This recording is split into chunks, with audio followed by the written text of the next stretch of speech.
મિત્રો તમે બિટકોઇનનો આ ટ્રેડ જુઓ 760 પોઈન્ટનું મોમેન્ટમ આપણે કેચ કર્યું બરાબર છે અને 200 પોઈન્ટનો સ્ટોપ લોસ હતો. આ ટ્રેડ એડવાન્સમાં મેં તમને જીટીટી ક્રિપ્ટો પ્રીમિયમ ગ્રુપમાં આપ્યો હતો, જે જગ્યા ઉપર મેં મારો પીએનએલ પણ તમને શેર કરેલો છે.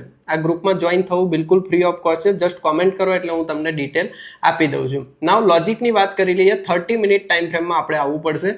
30 મિનિટ ટાઈમ ફ્રેમમાં માર્કેટને જોઈશું. અહીંયા લો બને છે, અહીંયા લો બને છે. આ જગ્યા ઉપર જ્યારે લો બને છે ત્યારે માર્કેટ કન્સોલિડેટ કરી રહ્યું છે, દેખાય છે તમને. નાવ હવે આવી જઈશું 5 મિનિટમાં આપણે સ્વિંગ શોધવા માટે. 5 મિનિટ ટાઈમ ફ્રેમમાં આપણને અહીંયા સ્વિંગ મળે છે, ઓર્ડર બ્લોક પણ મળે છે. જો ઓર્ડર બ્લોકથી ટ્રેડ ઉઠાવતા વધારે મોટો પ્રોફિટ થતો, બટ મલ્ટિપલ કન્ફર્મેશન સાથે આપણે બ્રેકઆઉટ ટ્રેડ લઈએ છીએ અને એક સરસ મજાનું મોમેન્ટમ આપણને જોવા મળ્યું. અત્યારે પણ માર્કેટ જે જગ્યાએથી રિજેક્ટ થઈ રહ્યું છે, 30 મિનિટ ટાઈમ ફ્રેમનો આગળનો ઇક્વલ હાઈ છે, એ જગ્યા ઉપરથી માર્કેટ રિજેક્ટ થઈ રહ્યું છે. તો સરસ મજાનો ટાર્ગેટ આપણને જોવા મળ્યો.